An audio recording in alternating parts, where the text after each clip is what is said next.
El vapor del café subía en espiral desde la taza de loza blanca que había pertenecido a mi madre. El sol apenas acariciaba las baldosas de la cocina, y el silencio de la mañana se rompía solo por el murmullo del reloj de pared. Me senté en la cabecera, donde siempre lo hacía Leandro, mi esposo, a veces, en mis pensamientos, seguía hablándole. Violeta apareció sin maquillaje ni filtros. Llevaba semanas de mal humor, pero aquella mañana venía con algo distinto en los ojos, determinación y desprecio. «Tienes un día para salir de esta casa», dijo, sin rodeos, como si se le estuviera haciendo tarde para otra humillación. Antes de que pudiera reaccionar, Dante entró en la cocina, arrastrando las zapatillas, pero con la mirada altiva que tanto había imitado de su madre en los últimos años. «Ni siquiera eres parte de esta familia», espetó. Sin mirarme a los ojos, me quedé quieta, observándolos. El silencio cayó otra vez, pesado, como una manta mojada. Me levanté con calma, sin decir una palabra, y serví 3 tazas de café. Coloqué la suya frente a ella, con una galleta de limón al lado, como cuando fingía tratarme con cortesía frente a los vecinos. La de Dante, sin azúcar, como él la había pedido una vez y luego nunca más. Y la mía, con canela. «Gracias por su sinceridad», dije, sentándome nuevamente. «No todos tienen el valor de mostrar quiénes son realmente». Violeta resopló, pero no respondió. Yo sí, con una sonrisa. Horas antes, en la notaría del centro, había estampado mi firma sobre un documento que llevaba semanas esperando, un acta de revocación. Cuando Leandro falleció, me dejé convencer por la idea de que debía compartir la propiedad con mi hijo, y por extensión, su mujer, pero ya no. Aquella misma mañana, ese error fue corregido. La casa, nuevamente, era solo mía, ni prestada, ni compartida, mía. Observé a Violeta mientras revolvía su café con furia contenida. No tenía idea. Tampoco Dante. Me tomé un sorbo largo, disfrutando el sabor y el momento. Era, después de todo, el último café que tomaríamos juntos en esa cocina. El café ya se había enfriado cuando Violeta dejó la taza sobre la mesa con un golpe seco. Se cruzó de brazos y me miró de arriba abajo, con ese gesto altanero que había perfeccionado con los años. «Esta casa ya no es de una vieja inútil», escupió con una sonrisa torcida. «Ya verás cómo Dante se encargará de todo cuando esté a su nombre». No respondí, solo la observé en silencio, con el corazón latiendo lento, pesado. El veneno de sus palabras no me hería, no más, porque sabía algo que ella no. Subí al desván con pasos pausados, agarrándome del pasamanos con fuerza. Cada peldaño crujía como si murmurara secretos antiguos. El aire allí era seco, lleno del polvo de recuerdos que se negaban a morir. Me agaché junto al baúl azul marino donde guardaba las cosas importantes, las cartas de Leandro, fotos en blanco y negro, y ese sobre que jamás debía abrirse. Hasta ahora, la escritura original. Mis dedos temblaron un poco mientras lo abría. Allí estaba, claro y legible, el testamento de Leandro, su firma, su puño y letra, y lo más importante, mi nombre como única heredera. Nada de copropiedades, nada de concesiones. Me senté en el suelo de madera, dejando que una lágrima silenciosa cayera, no de tristeza, de alivio. La voz de Leandro resonaba en mi mente como un susurro amoroso. «Esta casa es tuya, Crisanta, pase lo que pase».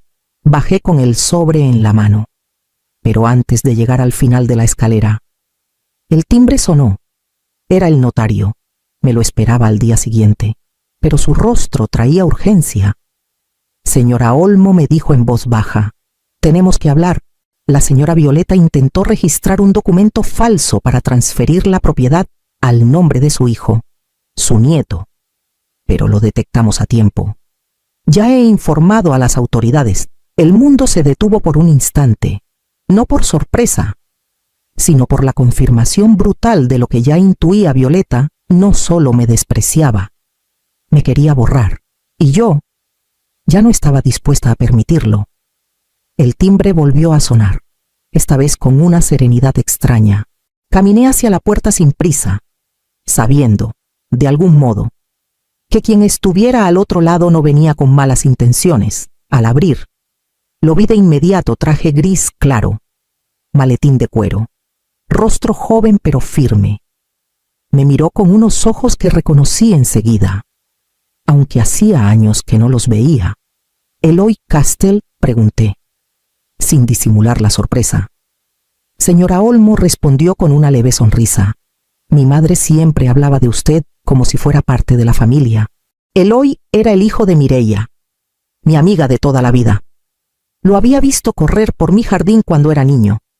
Ahora era abogado, uno de los buenos, y estaba ahí por una razón precisa. «Recibimos la activación de la cláusula de seguridad esta mañana», explicó, bajando la voz, tal como dejó establecido. «Si usted se siente amenazada en esta propiedad, estamos autorizados a intervenir legalmente y, si lo aprueba de palabra, podemos proceder al desalojo inmediato». Violeta apareció justo en ese momento, descalza, con el móvil aún en la mano. Al ver a Eloy, se detuvo en seco.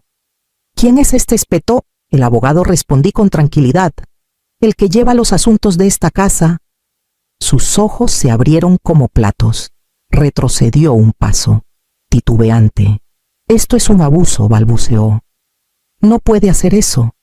Mi hijo vive aquí». Dante, que había estado en las escaleras con los auriculares puestos, bajó lentamente al escuchar el tono alterado de su madre. Se quedó inmóvil al ver a Eloy, que ya estaba desenrollando unos documentos sobre la mesa del salón. «Hay una orden de retención preventiva de la propiedad», dijo Eloy con firmeza. «Nadie puede realizar ningún trámite, cambio de nombre o reforma sin la autorización escrita y verbal de la señora Olmo». Sentí una calma rara apoderarse de mí, por primera vez en semanas. El peso de la incertidumbre se deshacía poco a poco. Y aunque aún no había pronunciado las palabras que Eloy necesitaba, algo dentro de mí sabía que estaba a punto de hacerlo.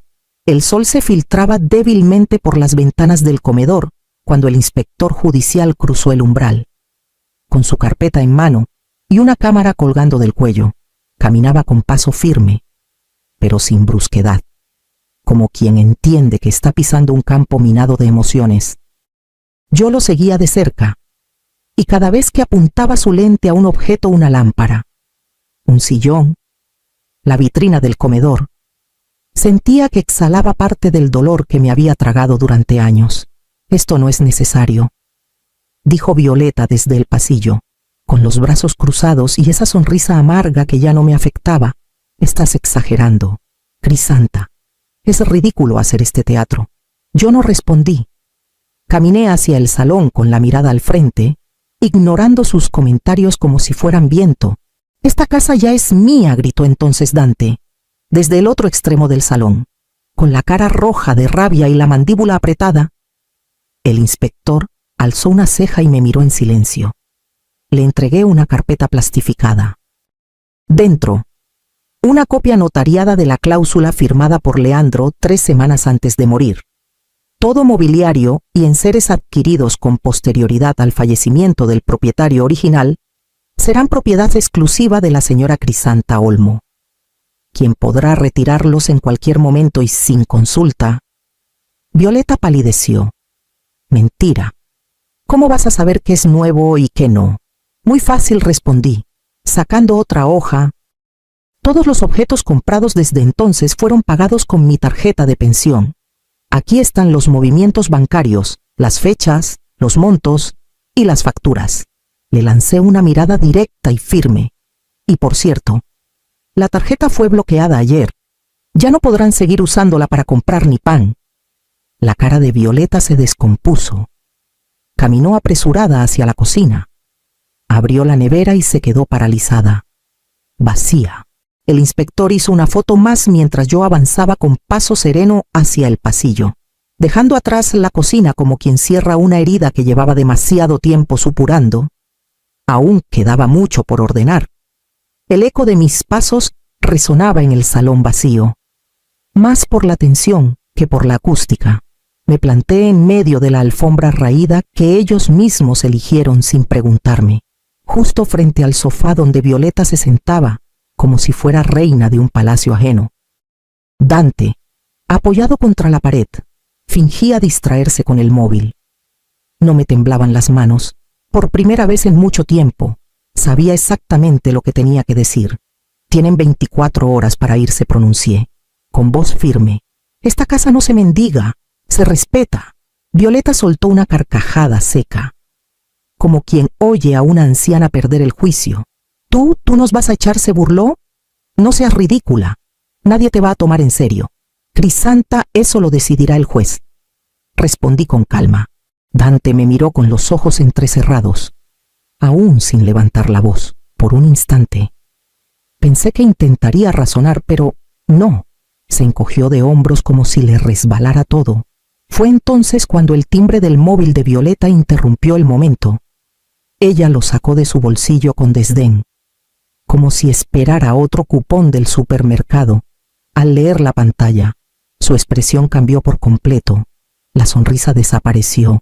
La burla se evaporó. Se puso de pie de golpe, con los ojos clavados en mí. ¿Qué es esto? Una notificación oficial. La orden de desalojo se activa mañana a las 9 en punto. Dije con serenidad. Tú no puedes hacer esto. ¡Ya lo hice! El silencio cayó sobre el salón como una losa. Por primera vez. No supieron qué decir. No tenían ni el poder ni las palabras para revertir lo inevitable. Me giré sin esperar respuesta, sin gritar ni llorar. Ya no necesitaba rogar, ni suplicar. Tenía la ley, la razón y mi dignidad. Crucé el pasillo rumbo a mi habitación. Con paso lento pero decidido, sabía que las siguientes horas no serían tranquilas. Aún intentarían algo. Eso era seguro. Pero esta vez, yo ya no era la misma. Ya no. A las pocas horas del ultimátum, escuché un tímido golpeteo en la puerta de mi habitación. Reconocí de inmediato la silueta. Dante, ya no el muchacho altivo de siempre, sino uno que parecía querer recuperar algo que ni siquiera sabía si alguna vez tuvo mi confianza. Ya. ¿Podemos hablar? Me limité a observarlo. Se sentó en el borde de la cama sin esperar permiso. Bajó la cabeza y suspiró. Sé que me pasé. Solo repetía lo que mamá decía. Ella me llenó la cabeza. Te lo juro. Yo no quería hacerte daño. Lo siento. Sus palabras eran suaves, cuidadas, casi dulces, pero sonaban vacías, como las ramas secas que crujen antes de romperse. No me moví. No lo interrumpí. Solo lo dejé hablar, porque mientras él fingía ternura, yo recordaba las noches en que lo escuchaba reírse en su cuarto, creyendo que hablaba con su novia, pero no.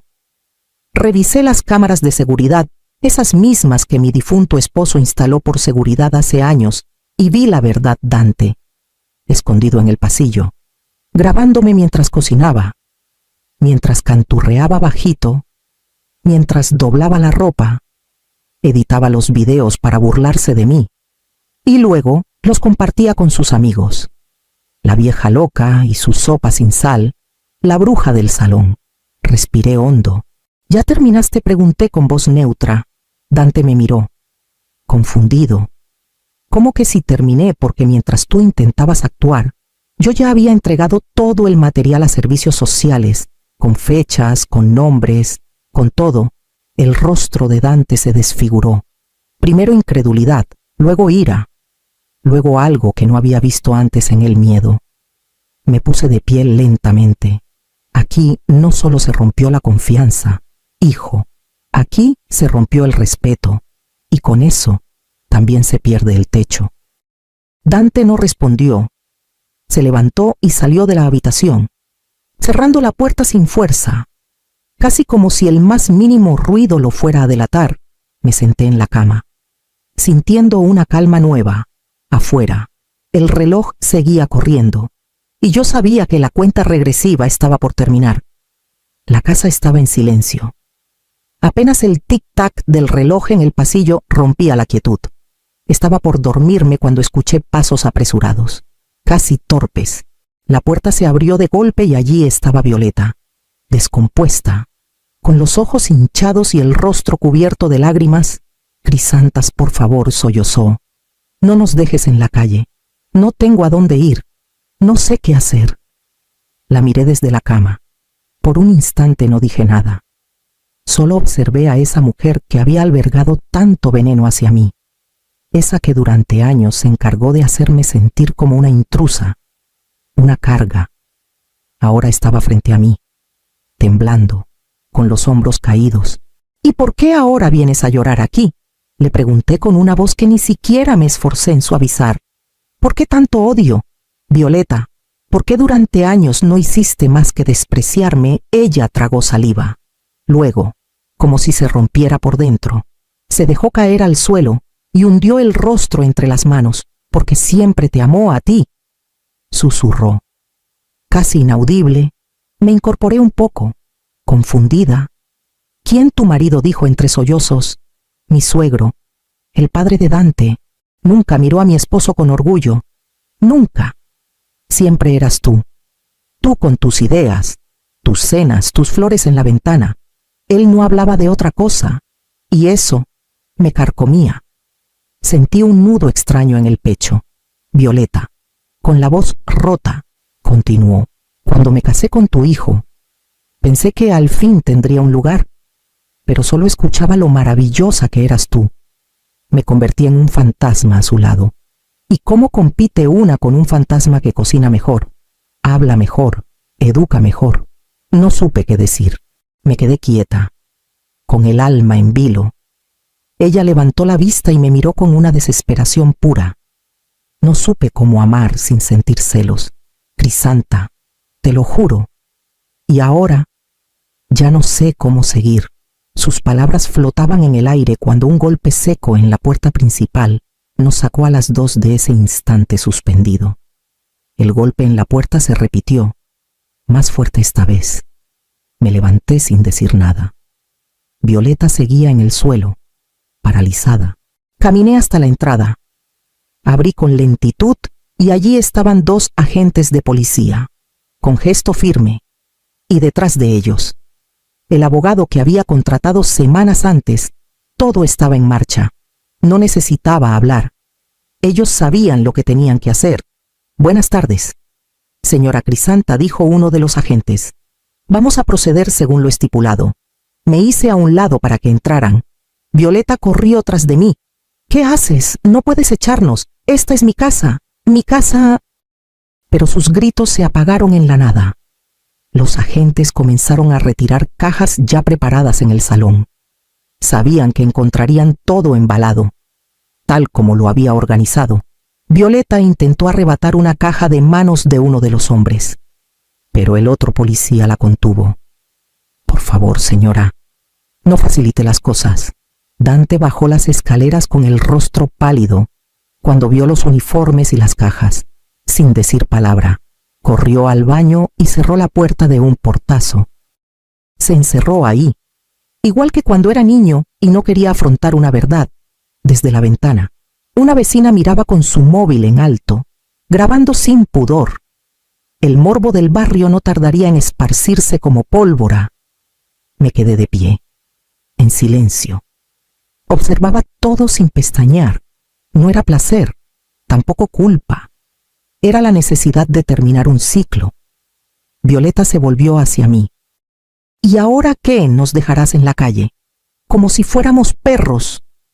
Solo entonces hablé, despacio, como si cada palabra pesara. Hace una semana envié una carta al Instituto de Dante. Les informé que, al no tener un domicilio legal, él no cumplía los requisitos de escolarización.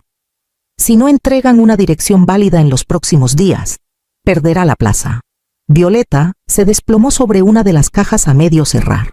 Yo me di la vuelta y subí las escaleras lentamente. Mientras su llanto resonaba por toda la casa, el silencio era distinto cuando ya nadie estaba para romperlo. La casa tan llena de gritos y reproches días atrás, parecía ahora un museo de aire quieto y muebles que no sabían a quién pertenecer. Caminaba por los pasillos con las manos entrelazadas, deteniéndome sin razón frente a puertas cerradas. Cocinaba por costumbre, pero ya solo ponía un plato en la mesa, y cuando lo hacía, la silla de enfrente me miraba vacía, como un espejo que me recordaba que había ganado, pero también que algo se había ido. La paz no es lo mismo que la felicidad. Lo supe al despertar una mañana sin el eco de pasos ajenos, sin la voz insolente de Dante, ni las miradas cargadas de Violeta. Preparé un café y me senté en el sofá con el álbum familiar entre las manos. Al abrirlo, una fotografía de Guillermo, mi hijo mayor, cayó al suelo. Tenía 11 años en esa imagen. Su sonrisa era la de un niño que aún no entendía lo duro del mundo. Fue entonces cuando oí el timbre, sobre la alfombra. Una carta sobresalía bajo la puerta. Reconocí la letra de inmediato, temblando. La abrí. Mamá, me he enterado de todo. Lo supe por una amiga de la infancia que aún vive en el barrio.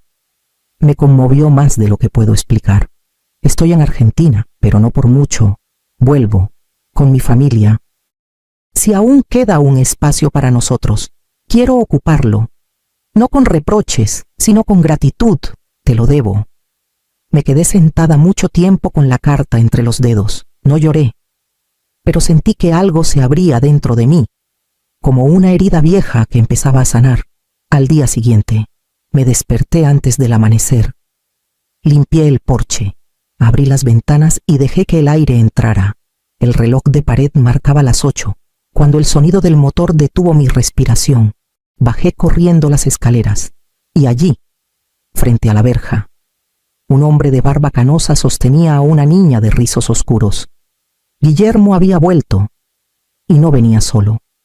Guillermo me abrazó con una fuerza que no recordaba desde que era niño. Su esposa, Mariana, me dio un beso en la mejilla con una dulzura tímida, y su pequeña, apenas de unos meses, dormía tranquila en brazos de su padre, como si ya supiera que había llegado a un lugar seguro. Los invité a pasar sin prisas, como quien abre no solo la puerta de su casa, sino también la de un corazón que aprendió. A golpes, a protegerse. El aire olía a pan recién hecho y a oportunidad. Mientras dejaban sus maletas en el salón, me senté en mi butaca de siempre. Ellos esperaban mis palabras. Lo supe por sus ojos serenos pero atentos. No podía fingir que nada había pasado. No quería que esta nueva etapa se construyera sobre silencios cómodos. Solo hay una condición para vivir aquí, dije. Sin levantar la voz en esta casa, no hay lugar para el desprecio. Quien entra, respeta, y quien respeta, es bienvenido. Guillermo asintió, sin dudar. Mariana también. Entonces la niña despertó, soltando un pequeño quejido, y sentí algo dentro de mí quebrarse, para bien, como si la casa misma respirara otra vez. Las semanas siguientes fueron distintas a todo lo vivido. Las risas volvieron, sí, pero no eran las mismas de antes. Eran más suaves, más verdaderas.